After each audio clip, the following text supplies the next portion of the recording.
All right, God bless America and praise Jesus today. Thank you to the Brother Leroy and the Jimmy Lakey Mass Choir. Ladies and gentlemen, if I don't come on the show one day and it's an empty screen, it's because I'm hiding when Brother Leroy sends me the new invoice for all the new hooks and jingles that he has produced for us. So that just means I can't be found. So Delilah, Brother Leroy knocks on the door.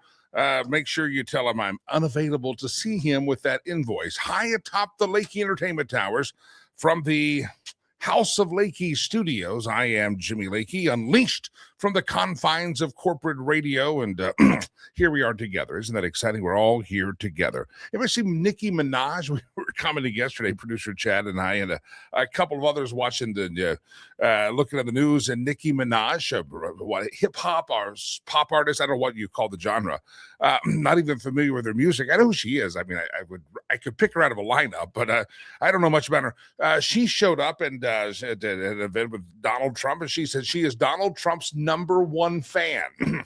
That had to make the Hollywood elite crowd go absolutely nuts, that she would jump off the reservation and not be leaving the country, but instead embracing the president of the United States, Nicki Minaj. I'm not going to comment. I'm not here to comment about a woman's body, but I think that I don't understand how it happens. Everybody go watch the video. I should have grabbed a screenshot of it, but I felt dirty doing so. But I think the caboose was enhanced. That's I don't think you can get a caboose like that unless you enhance it. Anybody see that yesterday? It was a different zip code. It was really plump. Just throwing that out there to start the show. If you saw the Nicki Minaj video or the photo, I'm just telling you, Nicki Minaj had I don't know how you do that. Ladies, maybe you can help me. Maybe you may have some enlightenment. Maybe there's some kind of a cosmetic treatment, but she evidently, it was not a different, not just zip code. I think it was producer Chance said that's a different time zone. She's like on Greenwich Mean Times with that caboose. It was a lovely comments by her, but I was very distracted. I'm like, she's up here, but I kept looking at the caboose. Not for any kind of a dirty old man reason. It's just, how'd you do that? That it was, anyway, choo, caboose is coming. All right, glad to have that is not on my show notes, Delilah. It's not there at all. I just saw it on the television screen over here, and the story about Nicki Minaj saying she's Trump's #1 fan, and doggone it, well, good for her. All right, Tom Homan's up in Minneapolis trying to sort some things out, to talk about sanctuary cities. We'll talk about that with on the program this morning. Yesterday, Trump was like Oprah. Never thought I'd say that. He's like, you get 1,000, you get 1,000, you get 1,000. Everybody got $1,000 yesterday if you're a newborn. I felt kind of bad that I don't want a newborn right now, but golly gee, my son was a little bit early, I guess, to not get access to the Trump accounts and the $1,000 accounts. We'll talk about that as well. I think that's a fantastic idea. That instead of saying, hey, you just live your life and we'll take care of you when you're old, hey, why don't you just be born and we'll set you up with an investment account early? And the left tries to go apoplectic and say, this is horrible, this is awful. And then all of a sudden, you have J.P. Morgan and other big banks and businesses. So, you know what, we'll match it. If you get a Trump account for your kid, we'll match it. And so it's a great potential. And I think it's focusing on the right thing, teaching people and teaching kids and families the ability of compounded interest, and just teaching people how to invest rather than live your life with no investment and think about a 401k when you get your first job. Why don't you start with an investment account early on? And the governments, of all the things the government spends money on, I'm not a big fan of government spending. I think we got to dial some things back. But of all the money that we put out there as people, I'd rather the $1,000 goes in the bank accounts of newborns rather than the pockets of Somali pirates. So there is that. We'll talk more about that. The Department of Justice is talking more about that raid on the Minnesota church by Don Lemon and his Antifa terrorist friends. They're having a little comment on that. We'll talk about that as well. Also, a couple of weeks ago, we didn't cover it much, but there was a person that was threatening Representative Mace out of Florida. Well, that transgender Antifa, not sure what it is about the violence that's happening with some of these shootings and the transes, that's plural, right? But that person's now been charged with attempted murder out in Oregon. We'll talk about that. And we get to that. Obama made some really interesting comments about Mr. Pretty. that was killed on the streets of Minnesota. We'll talk about that. What was Representative Ilhan Omar sprayed with? There's I'm trying to verify, but there's a meme floating around that says that Ilhan Omar actually had posed with a photo with a guy who's allegedly sprayed something on her. There's stories about what she was sprayed with. It is interesting that she gets sprayed with a chemical, and you have to admire. She goes after the guy with fists. She's ready to go, and good for her. I'd stand up for myself as well. This guy should be charged with the full maximum charge that he could ever get. But it's just interesting that you get sprayed with a substance in this day and age. And she refused medical treatment. She refused to go to the doctor. She didn't get checked out. And after the event, she was hugging all the people at the event, hugging them, going, well, what if you just got sprayed with something nasty? And we'll talk about what that substance was. There is a story out there on that now. Bruce Willis, famous actor. You know Bruce Willis. He's facing dementia. There's been a lot of coverage on that and videos on that, so we can talk about Bruce Willis. And his wife has made a comment that Bruce doesn't know he has dementia. There's another aggregating or complementary or conflicting disease that happens to where you don't know what you have. So we'll talk about that. And I'm going through that with my own mother in this. So it's an interesting story to read. Any of you have been through the battle of dementia or with a loved one, you will find this interesting. We'll get to all of that here in just a moment. I do, though, before we get into the deep news, because, we only do deep news here, I've got a question of the day for you. I have a story here in which Absolute Vodka, anybody know the Absolute Vodka company? There's lots of flavored vodkas out there, right? Well, there's a new one, an absolute new flavor from Absolute Vodka, and it is Tabasco flavored vodka. Last week we did the story on your favorite hot sauce, whether it's in a bottle or a jar, and they claim it's spicy but not too spicy. Absolute Vodka just teamed up on a new product called Absolute Tabasco, using the brand name. It's spicy vodka. They didn't just dump Tabasco in there. It's made with Tabasco pepper mash, the stuff they start with when they start making the hot sauce. So it's not like they just shook the bottle in there. No, they didn't. They start with the actual mash. They describe it as medium heat, so not too hot. But for the first ad for it, for people drinking it, are next to an active volcano. So, hey, it's not too hot, but the people in the advertisement are next to an active volcano. So you're like, well, what are you telling me here? They describe it in the ad as smooth vodka, accented with a heat that builds, leaving a warm, lingering tingling on the lips and every sip. It's 76 proof, which means it's 38% alcohol. That's less than normal vodka, which is about 40% alcohol. So it's a little bit milder in the alcohol content and the proof level. It's available nationwide starting now. It's Absolute Vodka's Tabasco branded bottle, and they claim it works well with different mixers, but makes really good Bloody Marys. So there is this Absolute Vodka that's coming out that's Tabasco flavored. And I read it and I saw the headline. I said, sounds like absolute heartburn. That sounds like something, I'm going to admit to you, I like to sit in at the Lakey estate. I like to sit in my cigar room and have a cigar. And occasionally, just occasionally, I will swirl around a fine beverage in my hand and watch the news or watch the television that night as I relax and chill for the evening. Sipping on I'm guessing an Absolute Vodka with Tabasco flavoring is not a sipping spirit. You don't want to sip that. But I'm thinking it's absolute heartburn in the making. And it led producer Chad and I to come up with the question of the day. What is your guaranteed heartburn food? You know you're going to get the heartburn if you eat or drink this, if you do it. That's what I want to hear from you today. It's not political at all. It's all just about what is your guaranteed heartburn, because Absolute Tabasco sounds like it would be very, very heartburnish. So that would be it'd be interesting. Jim says no, just no. I'm not going to have the Absolute Tabasco flavored. If you're going to make a Bloody Mary, you probably should have some Tabasco on hand, and maybe you're saving on the Tabasco bottle by buying the vodka. I'm sorry, I'll just shake the bottle in the Bloody Mary, and a little splash of Tabasco never hurt anybody. Scott says on the Rumble feed, he says it's the perfect side for Taco Bell. Yeah, Taco Bell and vodka, not two combos that I really go into. Jim says ghost peppers. Yeah, ghost peppers. That's going to give you the heartburn. What's the guaranteed heartburn food? Ghost peppers. Rob says dark beer and spicy pizza. My guaranteed ticket to heartburn is eating too late. That's it. It doesn't matter what it is. You just don't eat too late. Ray jumps in on YouTube. Sounds like a hot moment on the toilet. Sorry for the toilet humor, but I never thought of that. But what goes up must come down. What goes in must go out, right? And yeah. Now, Scott says, don't knock it till you try it. So you're all willing to try it. We're a very reasonable audience. We're open-minded. But yeah, absolute flavored vodka does sound like a not a good thing. Rich says, I actually make a ghost pepper adult beverage at 120 proof.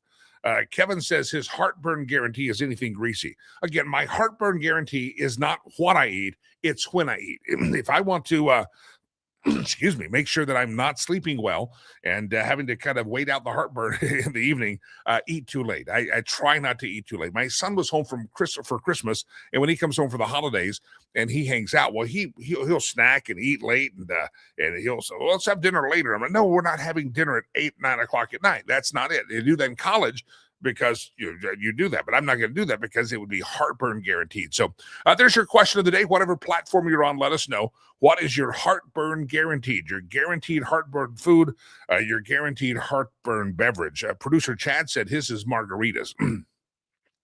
In our pre-show meeting, I asked him, I said, well, is it the cheap tequila in a margarita, or is it the syrupy sweetness of the margarita mix? I mean, if you just have tequila and lime in a real authentic premium tequila, would it do the same thing? But producer Chad says margaritas are his heartburn guarantee. That's his kryptonite. He's gonna get the heartburn if he has that. So everybody confess up, I'll confess up. And wouldn't it be great to be like my son, 20 years old, 21 years old again, and you can eat at all times of night and you don't get the heartburn? But now I know better. I can't do that. Rich says Chipotle seasoning. I like super hots, but Chipotle gets to me. The Chipotle seasoning gets to him. Dave says it's the hot wings. The hot wings get him. Is it all hot wings, or is it hot wings with buffalo sauce? Because when I order the hot wings, where I live, there's 2 wing restaurants. There's a wing, what's it called? A Wing Stop, Delilah, and what's the other one? Wing Shack. We got both of them right not far away. They're competing, and I have a preference, but on both of them, I ever get wings because I like wings because they're not breaded, they're low carb and good protein. But you got to watch the sauce you put on them. I like the garlic parmesan, and if I just did garlic parmesan on my wings, I would not have the problem of the heartburn problem, unless I ate it late at night. You don't eat late at night. You just got to learn my cutoff time for ingesting food is at a certain time, which plays well if you're going to do intermittent fasting, I've learned. All right, Bob says on the Facebook, my guaranteed heartburn comes from dealing with an ex-wife or the IRS. It's not a food, but I get it. I understand that. Kenneth on YouTube says peanuts before bed. Well, don't eat peanuts before bed. That's don't eat peanuts. Blue cheese is going to get David, and anything with cinnamon, Jeff says, anything with cinnamon. So anyway, comment, let us know what your absolute guaranteed ticket to heartburn heaven is going to be. We'd love to hear from you. Would you try the absolute Tabasco flavored vodka? All right, let's get back to the news here. We've chatted long enough on this little stuff here. We have to get to news because some of you will start to complain if we don't do a deep dive or at least a surface coverage of some of the news stories. Tom Homan is in Minneapolis, Minnesota, and he says sanctuary cities are sanctuaries for criminals who endanger communities. President Donald Trump's border czar, Tom Czar, said Thursday morning in a press conference, that's this morning, after he arrived in Minneapolis, he said he was deployed to Minneapolis, Minnesota, earlier this week to help restore law and order and remove dangerous criminal illegal aliens from the local community. He made it clear his focus is public safety, not politics, not headlines. He said, I didn't come here to Minnesota for photo ops or headlines. I came here to seek solutions. Homan said more than 10 million illegal aliens entered the country under Joe Biden, including millions of gotaways who evaded authorities. Many, he warned, posed national security and public safety threats. Trump promised voters he would reverse those failures of Joe Biden and prioritize the safety of American communities. And so the border czar, in context, had a press conference today, but he said he has spent the past several days meeting with Tim Walz, the Minnesota governor, and Attorney General Keith Ellison, the Attorney General for Minnesota, and also Minneapolis Mayor Jacob Frey, all Democrats, as well as law enforcement leaders and others. He said in the press conference this morning, he said, we didn't agree on anything. I didn't expect to agree on everything. We didn't agree on everything. I didn't expect to agree on everything, but you can't fix problems if you don't have discussions. One key area of agreement, Tom Homan said this morning, was that ICE, Immigration Customs Enforcement, is a legitimate law enforcement agency with a duty to enforce federal law. So Homan says he got that tampon Timmy and Keith Ellison and Jacob Frey to say, yes, ICE is a legitimate law enforcement agency. Now, that goes against the bat crap crazy stuff they've been saying. That goes against the base of their party that ICE is illegitimate. ICE is actually has a duty by federal law to enforce the federal law. And you don't have to like ICE. You don't have to like their tactics. You know, we talked about the tactics yesterday. We talked about ICE under Barry Hussein Obama, who deported 1 million people, and nary one of you basement warriors or Antifa types ever went out and protested Barry escorting out of the country 3 million people. We talked about Barry found a way to chase the illegals out of the Chipotle restaurants in Minnesota by launching the IRS on them and doing an audit of the I-9s, and people had to get fired and quit because they were employed illegally in Minnesota because they were illegal aliens. And when they quit their job, guess what happened? Wham, bam, thank you, ma'am. Something happened. You know what happened? They were deported. ICE met them at the back door of the Chipotle and escorted their smarmy illegal asses out of the country. Tom Homan said that this morning that the administration was working on a drawdown plan to decrease the presence of ICE. He says, as we drill down on these great agreements with Minnesota officials, we've got this great understanding. We have means less so we can draw down those resources. They've accomplished, they've got thousands of people have been arrested there and going to be deported, and adios amigos. So Tom Homan is trying to tamp it down for Tampon Tim and get things settled down. That's one of your top stories. Give me your thoughts on that. Also, my friends, we have a story that we can discuss, is that Donald Trump's giving away $1,000. Now, I wonder if some of you liberals out there that have Trump derangement syndrome, if you by chance and decided to have relations and become, let's say, with child, and I know some of you are probably the lesbians, so you're not going to do that. But if you became impregnated in your relationship, let's say you're happily married, and I've seen some of you liberals out there, ain't nobody ever going to be happily married to you. But nevertheless, let's pretend that you're going to have a newborn baby. Are you going to defer and not take the $1,000? You hate everything that Donald John Trump does. You have the orange man derangement syndrome. You can't stand him. And so I'm asking you liberals out there that are watching, will you forego your $1,000? Trump is going to give every newborn child an account that they can access, unlock when they're 18. They can put money in it, but until they're 18, it's locked down. It's a $1,000 government contribution for newborns to help families start to build long-term savings. The president made the announcement at an event hosted by the Treasury Department, which highlighted the program's goal of giving every child a financial head start towards the American dream. He said, I'm delighted to be back in the auditorium to celebrate this thrilling new milestone. This is where Nicki Minaj was with him. She was there. She's donating hundreds of thousands of dollars to this. The Michael Dell family, Michael Dell Foundation from Dell Computers, they're donating multiple millions of dollars. All sorts of millionaires are stepping up, saying, we'll also help fund this for the government.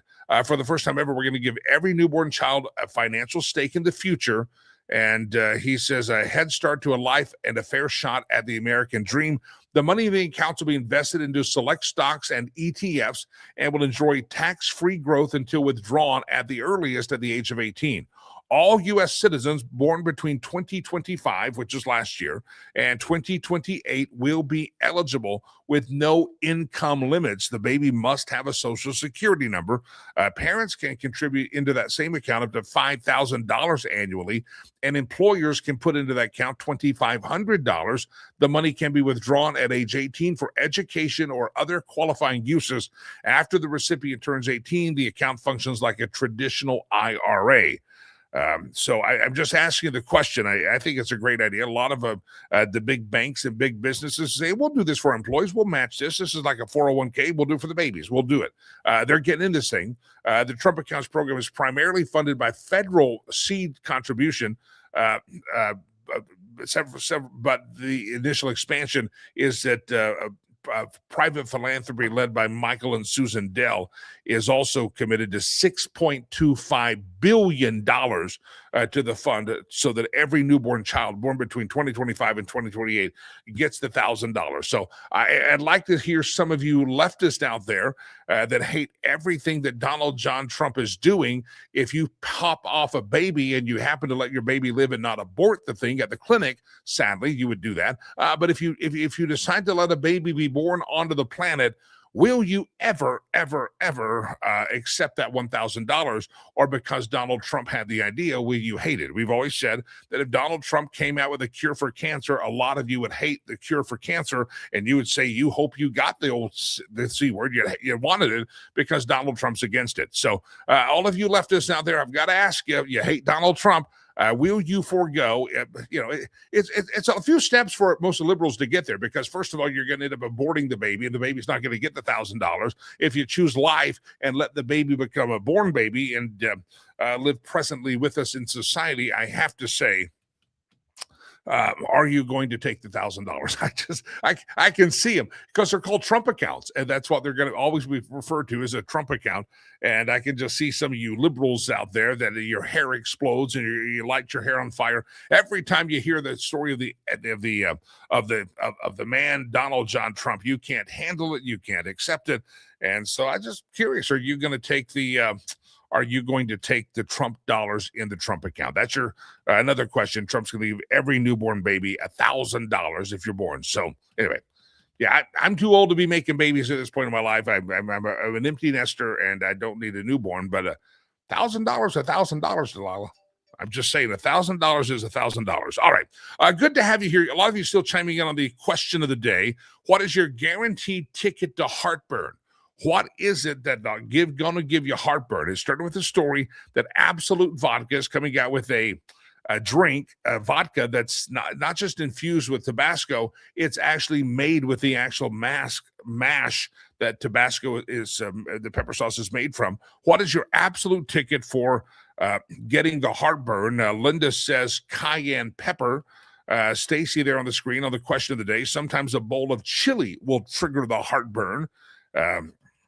So just curious, what is your absolute ticket? I don't have an absolute ticket. It's the time. If I got to give myself a couple of hours before bed, especially if I'm having a spicy meal. So if I'm going to have a Mexican dinner, let's say on a Thursday night, then I want to have that at about 6 o'clock, so that when I head to bed about 9, 10, 11, then I don't have a set bedtime. Is that bad, though? I think I should probably have a set bed. I just go to bed when I'm ready to go to bed.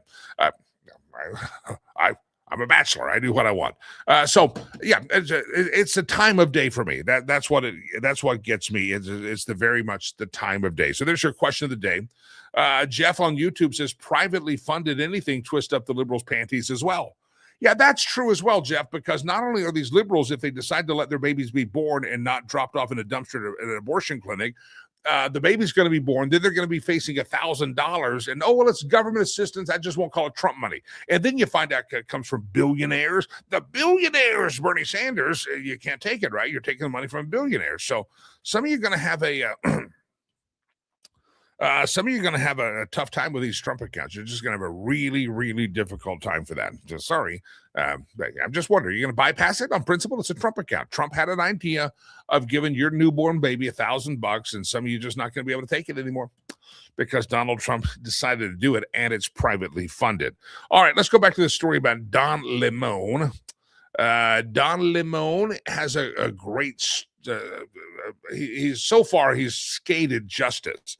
We talked about this yesterday. All the other people that invaded the church, they're getting arrested. They're being charged with the FACE Act and the KKK Act. They're being charged by the Department of Justice on a daily basis. More people are being charged. However, Don Lemon, because he's a rich, powerful guy and says, I'm a victim. No, he pretended to be a reporter that day, but he was also bringing coffee, donuts, and hot chocolate to the people that interrupted that Minnesota church service and terrorized the parishioners. Well, the Department of Justice said in a recently unsealed criminal complaint against 3 defendants that on Sunday, January the 18th, a group of approximately 30 to 40 agitators who were working together in a coordinated manner descended on the city's church in St. Paul, disrupted religious services, intimidated, harassed, oppressed, terrorized the parishioners, including young children, and caused the service to be cut short and forced parishioners to flee the church out of a side door, which resulted in 1 female victim falling and suffering an injury.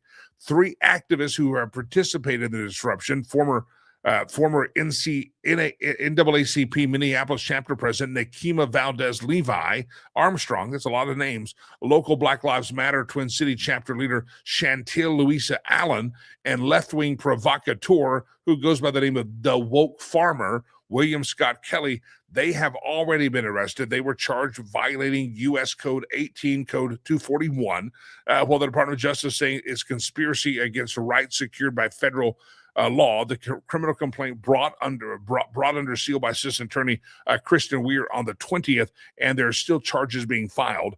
And the Department of Justice is letting people know they're still looking into this, and they've arrested at least 3. There's more people being arrested now. I think almost every day they're hunting them down and bringing charges against him. And Don Lemon is going to skate pretending that he was hiding behind a microphone. He was not an active part of it, even though he was not acting as an independent journalist. He was embedded into the front line of a battle that was actually they picked a fight and they went in there. So keep an eye on this. This is going to be one of those cases that I think it needs to be a reminder to everybody about how these crazy people that would probably forego their $1,000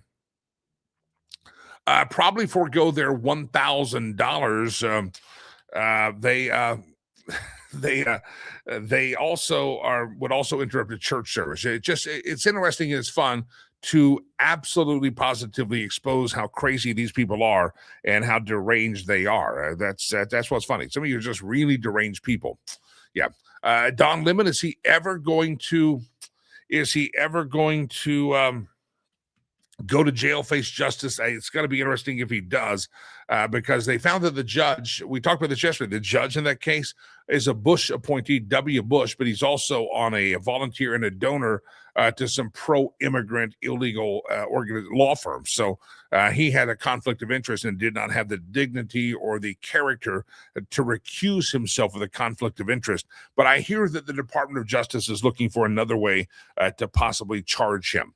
All right, speaking of the crazed left, we've talked about these recent school shootings, and for years it was we should look at the pharmaceuticals that these kids are on doing school shootings, the mind-altering drugs to treat the hyperactivity or the lack of focus or the ADD. We should look at that. Everybody's looked at the video game angle. Did the video games make the kids violent?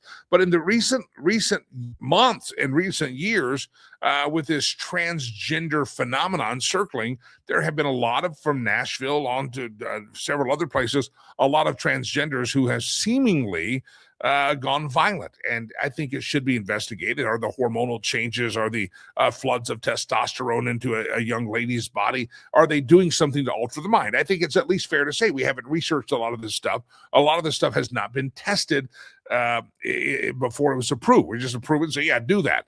Well, last May, it was a trans activist and an Antifa member, also known as a Democrat, made a death threat against Republican Representative Nancy Mace of South Carolina. That guy is now behind bars in Oregon.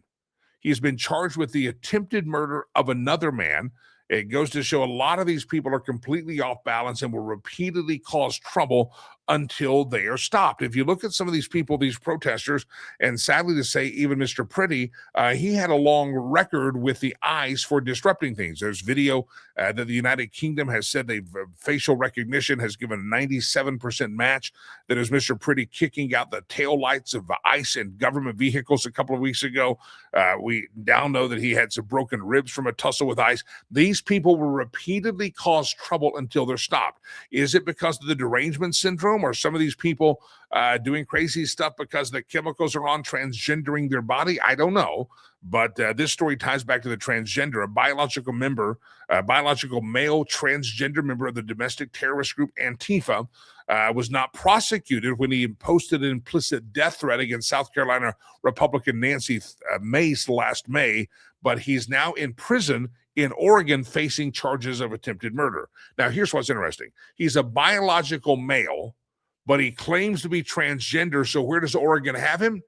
They have this biological male in the women's prison because of attempted murder.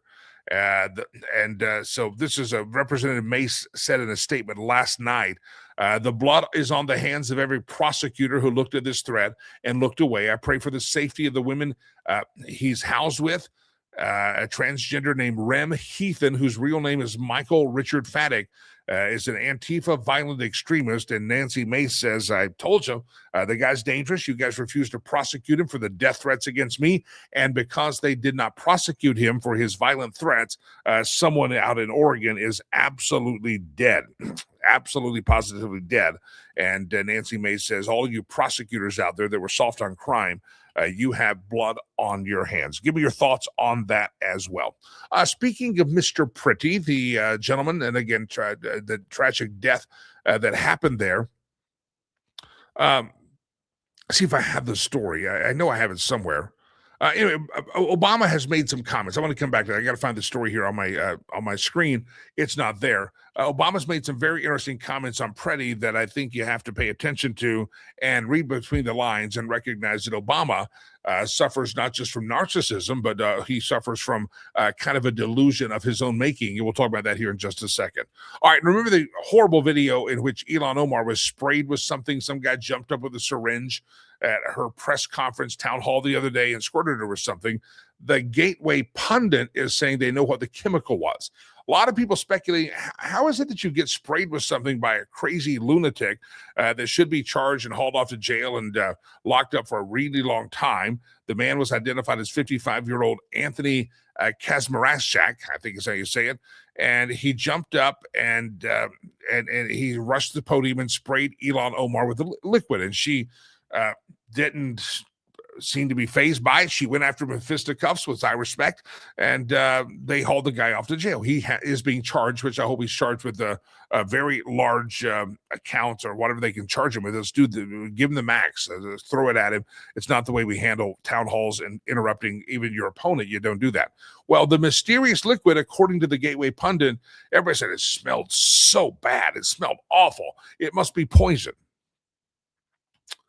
The mysterious liquid turned out to be apple cider vinegar. Remember all the stories about the smell of this stuff and how awful, and it was apple cider vinegar. Some people are speculating now that the so-called attack on Ilhan Omar was staged. I have no proof of that, but the Kazmarashak was he was tackled, he was apprehended. And one town hall person screamed, "Oh my God, he sprayed something on her."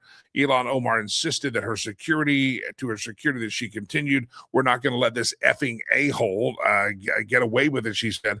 And she went right to speak. The foul mystery brownish liquid Representative Ilhan Omar was sprayed with, according to news source in the New York Post, appears to have been apple cider vinegar. Omar was hit with the kitchen staple when the 55-year-olds allegedly stormed the podium as the lefty congressman was firing off anti-ICE spiel, according to Alpha News and the New York Post. So if you were wondering, according to the New York Post, a hazmat team has also confirmed that this syringe allegedly used in the attack was filled with a vinegary substance. It smelled like vinegar or ammonia. Those are two different smells to me, a vinegar and ammonia.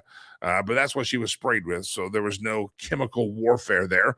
But I still hope the guy is charged with a charged with some very, very significant crimes. That's not how we have political discourse. I know the left likes political discourse.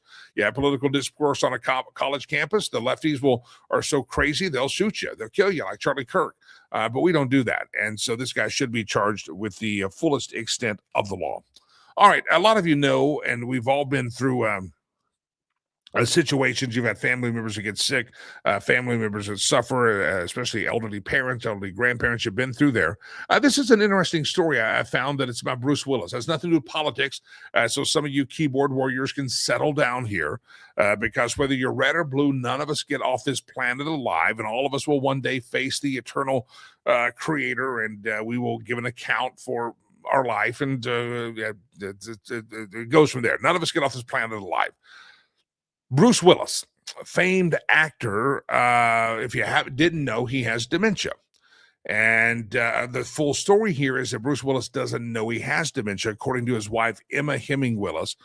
Bruce's family shared in 2023 that Bruce has frontotemporal dementia, FTD for short.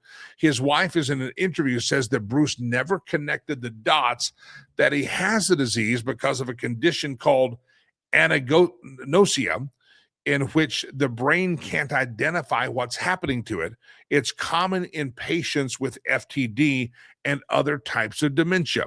His wife adds, where people think this might be denial, where they don't want to go to the doctor because they're like, I'm fine. Actually, that's anosognosia that comes into play. That's the blessing and the curse of this thing happening with Bruce Willis that he never tapped in. I'm really happy he doesn't know about it. He's still very much present in his body. Emma says Bruce still knows who he is, but the way he connects with her and the kids is different than someone who would typically connect with their loved ones. It's still very beautiful and meaningful. You just learn how to adapt. Anybody who's ever had a family member that has the dementia, and I'm going through that right now with my mother, it's kind of pleasant that they don't really know what's going on, and you're thinking they're in denial. No, there's another part of the brain that's kicking in, and it's anosognosia that comes into play, and your brain doesn't recognize what's happening to it. And it is comforting, if you've ever been through that they really don't know. I heard it described as sometimes dementia patients, the goal is they're confused. Obviously, they know something's up, but they don't know. The brain can't figure it out. I liken it to the file cabinet in your office, where there's a lot of files or a few files. All of a sudden, it's all tossed up in the air. All the files are everywhere, and you're trying to resort. Where does that thought go? Where does this memory go? You don't know, and you're confused. And the goal, I think, at least we've expressed with my mother, we've talked with other people who have family with dementia, that it is they're going to be confused. You just want to make sure that confusion is as pleasant as possible. So anyway, it's an interesting story about Bruce Willis and his family loving him through dementia. I don't know if you've seen some of the photos of him dancing with his daughter and dancing with his wife. He's there. He's with the family, but it is a very sad situation when someone has the dementia. So anyway, there's a case for that. I just throw that out there. There is a real definition as to why someone might not remember or know and connect the dots, and why they're confused. They don't know they have dementia. No, they don't know they have dementia. And it's a great story there by Bruce Willis's wife, talking about that and how he connects differently. All right, good to have you here on the show. Jimmy is my name. Lakey is my name. Jimmy Lakey. Jaime Lagos, that's what ICE identifies me with. But I've got papers, so they don't mess with me. I tell them I'm Jaime Lagos or Jimmy. Anyway, we'll talk more about ICE. Tom Homan's up in Minnesota. I do have that question of the day, and a lot of you are still commenting on it in all the chat rooms. We're on several Facebook feeds. We're on the X. We're on the Twitter. We're on the Rumble. We're on the YouTube. Thousands of earballs will hear this show by the end of the day and find out what we're talking about. But the question of the day is this: is based on the story that Absolute Vodka, the vodka company, is going to be releasing, or has released now, a vodka that's co-branded with Tabasco, the pepper sauce company from McElhaney, Louisiana, I believe is where it's at. And it's supposed to be medium heat, but the advertising has people sitting next to an active volcano. And I said, when I read this, I said, man, that is absolute heartburn waiting to happen. And it led producer Chad and I, because this stuff is made with the Tabasco pepper mash. They didn't just dump Tabasco in it. They got the actual pepper mash and infused the actual pepper mash from Louisiana into the vodka. And so I have to ask you this question. If I think this is going to give me heartburn, what is it your absolute kryptonite when it comes to heartburn? What is your guaranteed ticket down the heartburn heaven road? Love to hear from you. I'd love to hear from you on that. What is it? A lot of you talk about the spicy food, the peppers. Somebody just said cinnamon earlier. Let us know what your absolute ticket to heartburn is. And would you try the absolute Tabasco infused? It's not really infused. It's like made with it. It's bizarre. It doesn't even sound good, because if I'm going to make a Bloody Mary, I just like to have a Bloody Mary, and I'll sprinkle the Tabasco in myself. All right, ladies and gentlemen, glad to have you here. Hump Day, Wednesday, the 28th day of January, excuse me. I want to welcome in the guest. You've seen him on Newsmax very, very often. Maybe you watch his show every afternoon. His name is Chris Salcedo, and he joins me on the stage now. Chris Salcedo is waiting in the green room, and we patiently bring him into the program. Chris, welcome back to the show, sir. How are you? Was it Jaime? Is that Jaime? That's Jaime Lagos. What's going on, Jimmy? Not too much, my friend. Welcome back to the program. I don't know if you heard this story. Jaime Lagos likes spicy food. I don't have a guaranteed ticket to heartburn. Like, it's just the time of day. I can eat anything I want, but I just need to give time and space and distance before I go to bed. That's my ticket. Is there any food that is the kryptonite to Chris Salcedo? Yeah, you know what? And it didn't used to be this way, because when I went on my honeymoon that was destroyed by a hurricane, we ended up driving up the coast of California. The first time I ever tried Harvey's Bristol Cream, which was sherry, sipping sherry, I loved it. I thought it was great. So for years I could have sherry, no problem. 2 Christmases ago, I sipped on some sherry, and I'm like, gurgle. What the what is that? And I'm like, oh my God, it was coming back right up here. My first case of heartburn in my life, courtesy of, and again, this is not a knock on Harvey's Bristol Cream. It is the pinnacle of sherry out there. It just all of a sudden, in my older age, doesn't agree with me, sadly. So, yeah. I don't know what happens to our bodies, but it's not good. Nothing good. Again, time of day. I love the spicy food. Jaime Lagos here. I love to go have a little Mexican dish here, but I've got to. I need to have the Mexican. Good enough for your personal life, right? Yeah. I said Mexican dish. That does get there. You go. There. You've written a book called "The Rise of the Liberty-Loving Latino: A New American Revolution." Glad to have you here back on the program. Let's talk about this. Washington, D.C., there's new polling data out. America is thinking that possibly ICE, they like ICE, but maybe they should tamp it down a little bit. You've got Republicans trying to figure out, how do we compromise with the Democrats on this Department of Homeland Security funding? And it really goes to this thing. Sometimes I don't know if the Republicans actually know they're in charge, or if they think they're not in charge. They seem to get some stuff passed under the Speaker of the House, or the House of Representatives.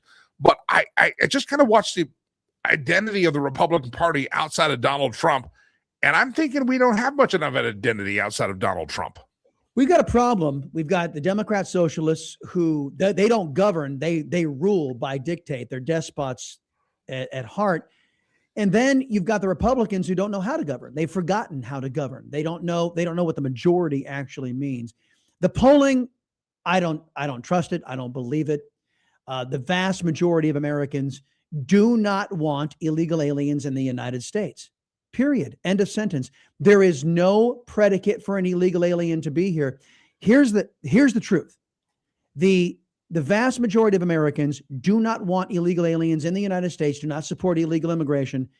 The sad truth is the vast majority of Congress does. And they've been legislating with policies that no matter whether it's the H-1B visas, whether it's the multiple visa programs, whether it's the actual open borders, where it's this attempt to decriminalize entry into the United States government has determined, for various reasons, some want to rig the vote, some want cheap labor, whatever their reasoning is. They are legislating against the will of the people of the United States of America, period, end of sentence. And they've been doing it for over half century. The polling that is coming out is optics. When you ask Americans, do you think illegal aliens should be here? Do you want illegal aliens in your country? Do you want illegal alien criminals and felons in your country? The vast majority of Americans say no. But right now, Washington is getting a lot of pressure from the people they really care about, special interests and corrupt folks saying, you got to make this happen. We need our illegals. We need foreign nationals here in America to change America, to get rid of the Constitution, to get rid of all of its restrictions. We need this to happen. And you need to make it happen, Mr. Republican, Mrs. Democrat. You need to make this happen. So that's why the fake polls are coming out. That's why the idiocy is coming out right now. I just saw UK Daily Mail.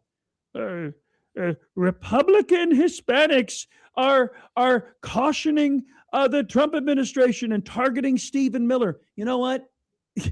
Go for it. Go for it.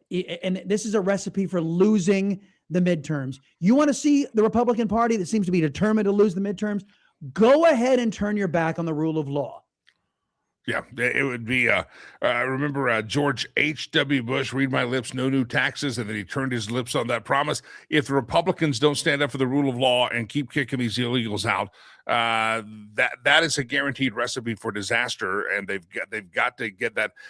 But it seems as if maybe they haven't learned that lesson. Maybe they don't remember George H.W. Bush and how he literally became a one-term president because he violated that campaign promise. Well, Jimmy, you're assuming that there are Republicans who want to win.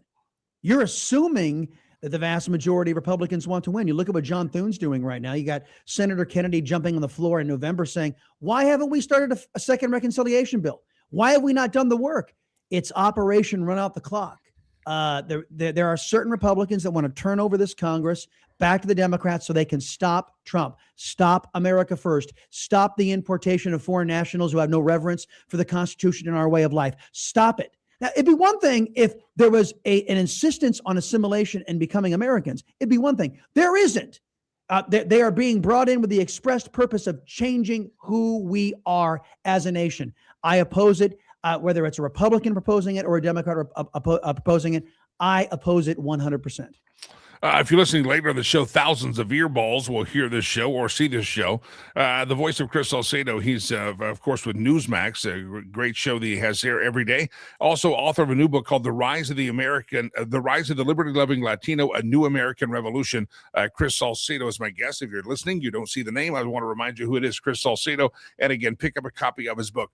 Chris, it's fascinating. I've seen some polling data, if we can believe him, is that Hispanics still glomming on to Donald Trump. They like this immigration pushback. They're not appalled. It seems to be like it's just the blue-haired lesbian white women from the suburbs that are really pissed off about ICE. But the Latino community, they seem to be polling in good numbers, say, yeah, this is probably a good thing.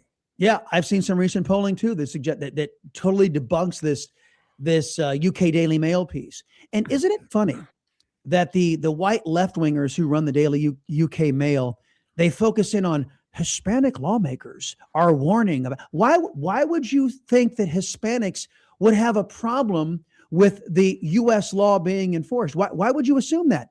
Because left-wingers believe, hey, if it's illegal, it's got to be Latino, right? Who are the real racists? Who are the real racists? And this whole signal chat thing, I hope you're following it, Jimmy, because this signal chat thing is Democrats caught on this encrypted app, colluding with foreign nationals and foreign enemies, colluding with allegedly journalists from various journalistic operations to subvert the government of the United States of America, to prevent the U.S. government from enforcing U.S. law. That is an insurrection. And those who participated in it are insurrectionists. You want an insurrection? You want a real one? There it sits. And all this distraction about Hispanics may flee the Republican Party, not going to happen. This assumption that we Latinos love lawlessness is bass-ackwards, and I will challenge anybody out there, Republican, Democrat, liberal, conservative, who says that, because I have brown skin, have a Latino surname, I am predisposed to want to break the law. Screw you, I say. Yeah.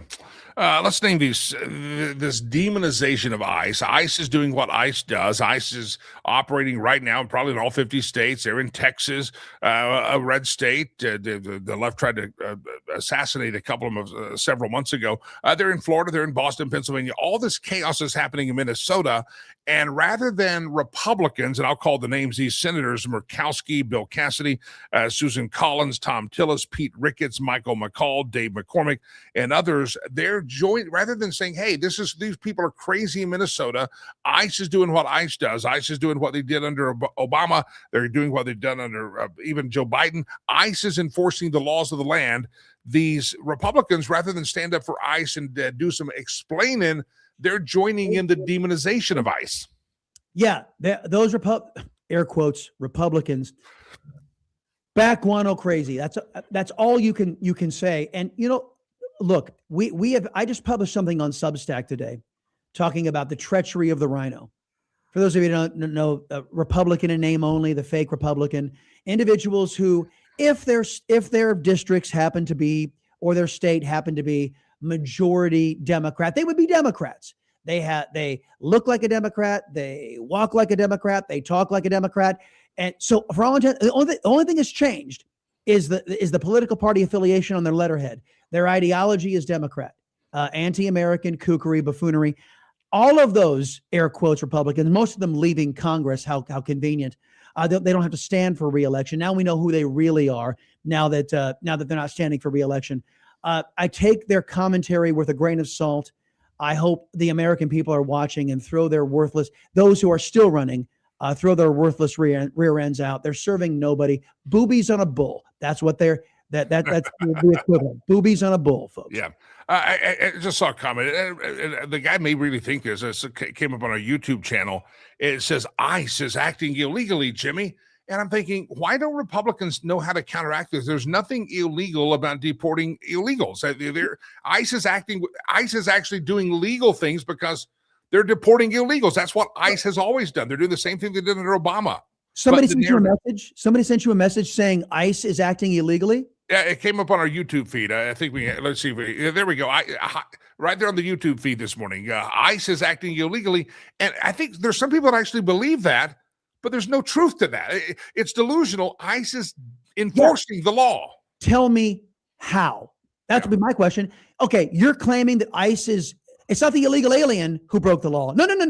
Not the illegal alien who has deportation orders that are 10, 15, 30 years old, for committing crimes like rape, committing crimes like murder, committing crimes like abuse and assault. They're not the criminals. ICE is the criminal. So go ahead, genius. Tell me how ICE is violating the law. What these left-wingers are doing is they're trying to criminalize adherence to the law. They're flipping it backwards. This is what leftists do time immemorial. They say that if you adhere to the law, that somehow you're wrong. Somehow you're the criminal. And it's the criminals who should be given deference. This is insanity, and it's not American. Yeah. The voice of Chris Salcedo. Chris has written a book called The Rise of the Liberty-Loving Latino, A New American Revolution. And also you see a show every afternoon on the Newsmax. Chris, real quick, just kind of a Newsmax question. A lot of folks don't know what kind of work goes into preparing for a television show. What's your life? I mean, you obviously got a show coming up in a few hours. What will the rest of the day look like with you? What's a day in the life of Chris Salcedo on television day? Well, I would love to be able to, I'll answer your question, but just in the interest of disclosure, and I didn't have the opportunity because I wanted to stay to the subject matter. My last day on Newsmax was on the 16th. Oh. And Newsmax said, hey, would you like to stick around? I said, no, thank you. Going to go do something else. And so my time with Newsmax ended on that day. But I'll tell you that, and actually I'm going to credit somebody by the name of Dick Tunaga. I'm not even sure he's still around, but when I was coming up in this business and I wanted to do a whole bunch of stuff on television, I would present this list to him. And he says, Chris, do you recognize how tough it is to put on a television show as opposed to it is to a radio show? Because I came from talk radio. Yep. And he says, let me just illustrate it for you. How much does it cost you to go out and buy a radio? And this is 20, 30 years ago. I say, well, it's about $25-$30, right? To buy a transistor radio, AM, FM, right? He goes, now how much does it cost you to go out and buy a television? I said, oh. He goes, that's the difference between radio and television. So the amount of prep, the amount of communication, the number of bodies that it takes to put on radio as opposed to talk radio, a radio versus a television, I should say.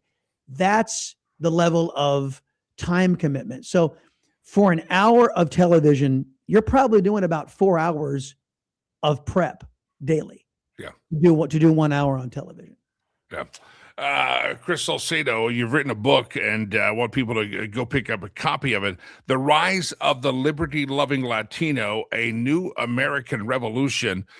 First of all, talk about the book, and then talk about these liberty-loving Latinos. And when you've got people like Murkowski, Bill Cassidy, Susan Collins, Tom Tillis, these jackwagon senators we talk about, these liberty-loving Latinos and other people that think that way are like, where do I land? If these people are driving this car that I'm in, they're driving the bus that I'm on. This is not a bus I want to be on long term. Where do these liberty-loving Latinos and other people land if the Republican Party is not going to represent us like that?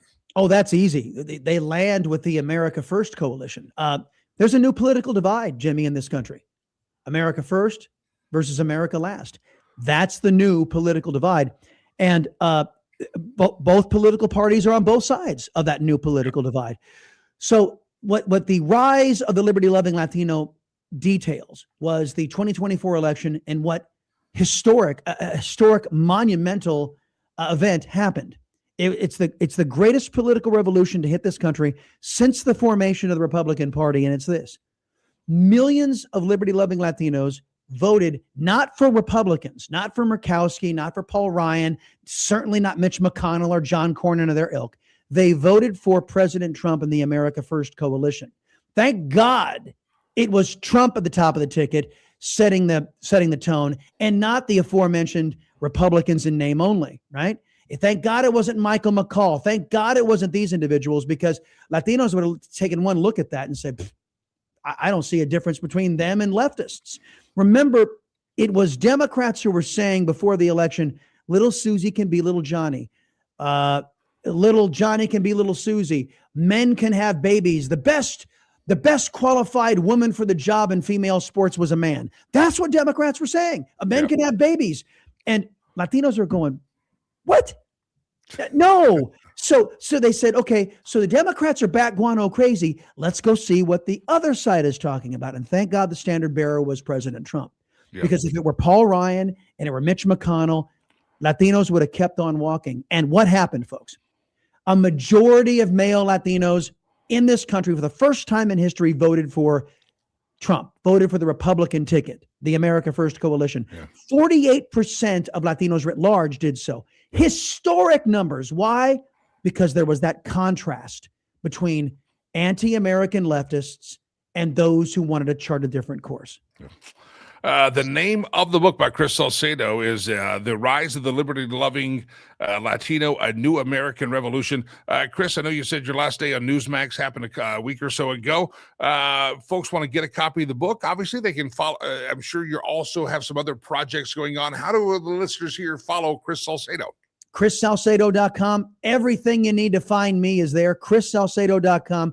And if you want to pick up the book, just head on over to Amazon, type in The Rise of the Liberty-Loving Latino, A New American Revolution. Remember, Jimmy, every single time a book is purchased in audio form or in hardcover form, an angel gets his or her wings. So, do it for the country. Do it for Almighty God. I mean, seriously, pick up one of these books, make my publisher and me very, very happy. God's blessings to everybody. Yeah, do it for Jaime Lagos. Do it in my honor. Yeah, and hot vodka. Woohoo! Hot vodka, Tabasco. Yeah, but only before 5 o'clock. I'm not going to have that later because it's going to sneak up on me. Chris Salcedo, pleasure. Appreciate you hopping in here again. We'll do it again soon. Chris Salcedo, ChrisSalcedo.com. You saw there on the screen. The name of the book again, The Rise of the Liberty-Loving Latino, New American Revolution. Ladies and gentlemen, glad to have you here on the program in the Mountain Time Zone. We've struck the 9 o'clock hour. East Coasters, you've hit 11 o'clock. And if you don't know what time it is in your time zone, figure it out. Let's welcome into the program our aviation and travel expert every Thursday. It joys my heart and thrills my something. It tingles up my legs right now. Just Jay Ratliff's here. Jay Ratliff, nice to have you. Hey, a pleasant good morning to you, my friend. It's always good to be with you. Always a pleasure. Let's just dive right in. Southwest Airlines in the news this week. They started the assigned seats. I talked to our good friend Kevin, who watches the show or listens to the show as a bigwig of Southwest walking the Denver International Airport. He often chimes in the chat room. I asked him, how's the transition to assigned seating going? He says, that's going good. He says the fat people are not happy, though, because the person of size policy has changed, Right. and they're having to buy an extra seat. And he said he had to have several conversations this week with people that said, I'm not that fat. And he's having to explain to them, yes, you are. And it's not just fat. He says you can be a muscle weightlifter. If you're wide, their policy has now changed. Let's talk about Southwest. How's it going for them this week? Yeah, I used to travel the Detroit Lions, and we would assign 2 seats for every football player because they would need that on a 757. And the seats are getting smaller. And I've had that conversation in the decades I was at the airport when somebody was traveling and they were of size and needed 2 seats. And you had to kind of pull them off to the side and as graciously and carefully as you could say, look, these seats are getting smaller. And you're a big boned individual, which is the only way I could think to phrase it. And I said, I'm sorry, but for you to be comfortable, this is what we have to do. And that's when, Southwest Airlines announced that they've got this policy that says, if you're flying, you have to buy that seat next to you. And if the flight ends up being full, you cannot request a refund. If there are seats available in the cabin, you can, after the fact, request the refund within 90 days and you would get that. But, it's a lot like these mail-in rebates that drive me absolutely out of my mind. Buy this. And, if you think of it, send in the receipt and you'll get your 50 or $100, knowing a lot of people aren't going to do it. I'm waiting for mail-in rebates on Campbell's soup cans as a way for them to try to get more money out of us. But, Southwest is making the pivot from what they used to be as far as open seating, and 55 years after that, now going towards assigned seating. And there's a lot of articles, a lot of media coverage about passengers who are up in arms. I heard from Southwest pilots today saying, my gosh, Jay, the chaos at the gate. And I've told these individuals, look, anytime you have something new, and I was around with Republic Airlines when we were bought by Northwest, you've got that transition, and there's going to be issues. You're going to work through them. The bottom line is Southwest Airlines has taken the Black Friday mentality of the contact sport of boarding open seating, and they've gone to a more refined, controlled, let's get rid of 50 wheelchairs boarding on every flight, to the point now where you board and you have an assigned seat. You also, when you make that reservation, Jimmy, that you've got those 3 options. You can get the standard seat, which is the back of the aircraft, preferred. I love how they call that, seats towards the front. And then you can get the seats with the extra leg room, which thank you for Southwest for giving us those options. It's going to make Southwest more money. And that's what they've needed to do for a number of years. Passengers will eventually fall in line. And yes, I understand if you've got a large family, by the time you pay for all these different types of seats, it might be a little bit more money. And that's why some people are looking to fly other airlines. And certainly that's their choice. But the bottom line is, look, if you've got the Southwest Airlines credit card, which I'm a big fan of, if you charge, just pay it off so you don't ever have to deal with interest. That's going to save you on bag fees and other types of things.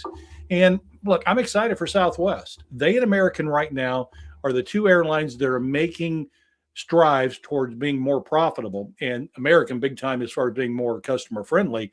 So I like this for the airlines, and I suspect the passengers will eventually fall in line and recognize this is the way things are going to be going, and just try not to complain too much about it. Yeah, I fortunately have my friend mentioned if I do fly Southwest on occasion, it's not close to where I fly to Dallas. It's the other end of town. So Right. and love. So I don't do it often to Dallas, but I do fly Southwest on occasion. And fortunately, because I hate the open seating policy, but my friend oftentimes makes sure I get on early so I get the seat that I want. You got to have a friend like that. Well, that's the reason that I've avoided over the decades flying Southwest. I cannot stand the open seating process, especially when you're on board and some woman's blocking an entire row because her family's yet to get there, or some other crazy kind of thing. And if you're running late, good Lord, you're stuck in a middle seat. So no, I've gone out of my way not to fly one of my favorite airlines because of that. And I can't wait now to fly with the extra leg room, because Southwest is a great airline, great story. And again, they're making all the right decisions. The voice of Jay Ratliff, you're listening later in the day. Thousands of earballs hear this show or see this show throughout the course of the day. Jay Ratliff, RATLIFF, jratliff.com. Jay, over the weekend, big weather event happened across really a wide swath of America. Thousands and tens of thousands of flights were canceled. Passengers were left stranded. Are we back on schedule? I know American Airlines is still trying to get back to full operations here. Are we caught up yet? We're very close. Very, very. I haven't checked the numbers today, but the cancellations are single digits, small numbers, and airlines have been able to recover quite well. Now, I tell you, I've been doing this for 35 years, and I cannot remember a single day where we had that much of the country that was impacted by weather. You know, we've got a nor'easter that hits the Northeast, got it. Hurricane rolls through southern Florida, got it. Those airports impacted.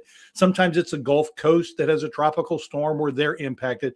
Jimmy, Sunday, I think it was 78% of American airline flights canceled in Dallas on Sunday.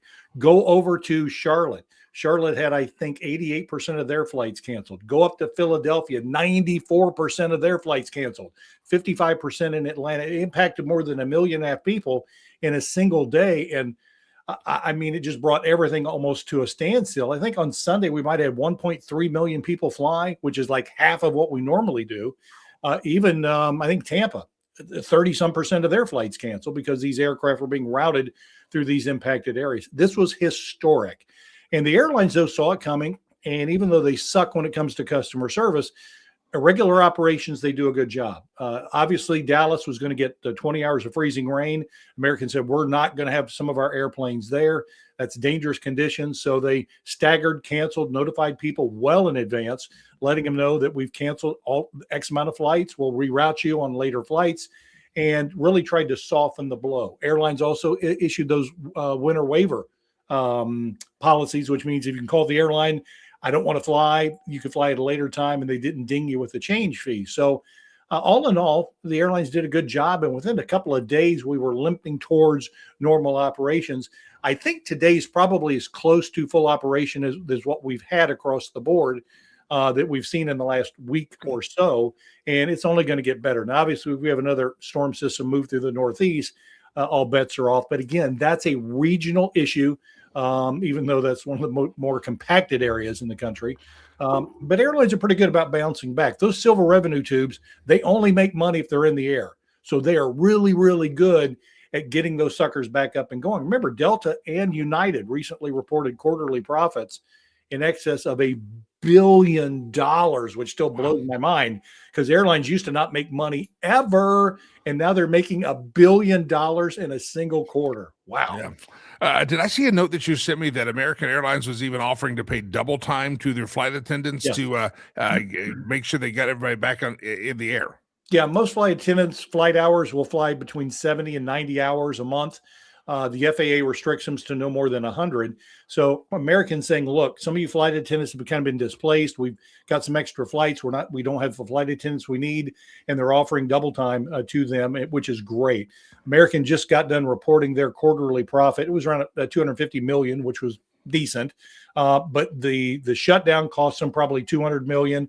And I know that this recent weather thing with how they were impacted, remember the Charlotte and Dallas numbers I talked about, where flights are being canceled, that's probably going to ding them for $200 million right there as far as lost revenue. But the bottom line is that Americans trying to get things back on track quickly. So if they can offer their flight attendants double time, I'm sure a lot of the flight attendants are welcoming the extra money. I'm sure some of them are thinking, no, thank you. I'm just going to stay home and chill after what we've been through. And you can certainly understand that. There used to be a story also that America, and speaking of American Airlines, narrowly avoided a $2.9 million fine from the FAA. What was this about? You can relate to this because you travel a lot. The American Airlines had a flight from Dallas to Harrisburg, Pennsylvania, and it's approaching the gate, and it's midnight. The flight's running late, and they don't have the agents out there on the ramp they need. So the captain pulls short, tells everybody on board we don't have people waiting. And you've seen that on your flights where you've got to kind of wait.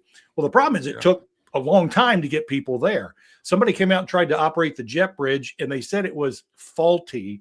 I'm thinking we may have had, this is Jay's guess, an employee that didn't know how to do the jet bridge, and they were just trying to wing it. and it wasn't working.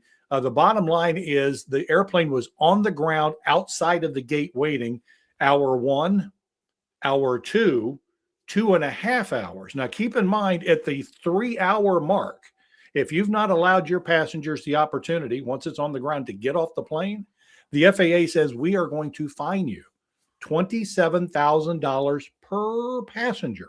They had 107 passengers. Do the math. $2.9 million. If you don't have everybody off by that 3-hour mark.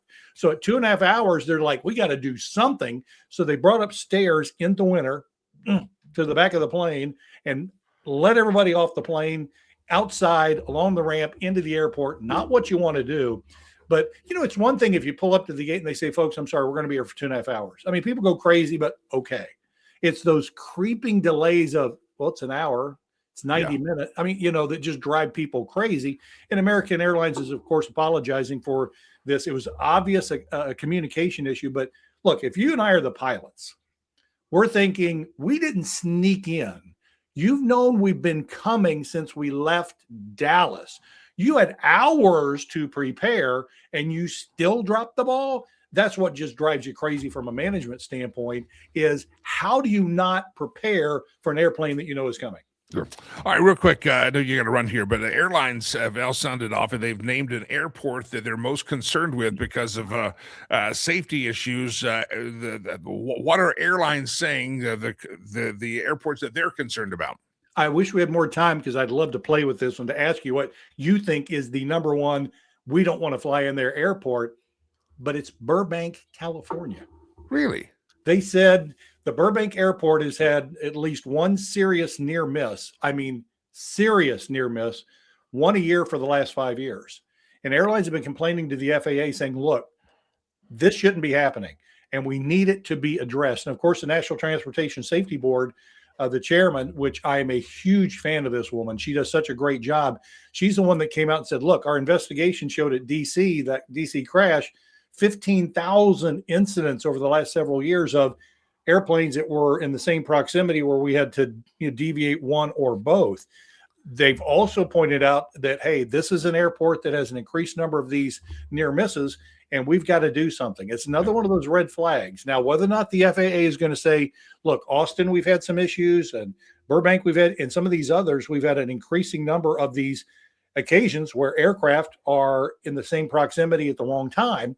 And we've had to make adjustments as far as one airplane going around or both of them taking what we would consider to be evasive action.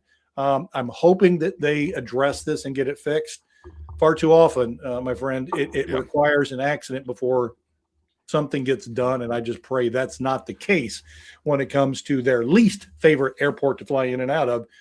From Burbank, California. I like Burbank, and I like John Wayne as well. I don't like LAX. Those are great airports when you don't want to go into LAX. I love Orange County. That's my favorite airport flying in and out of.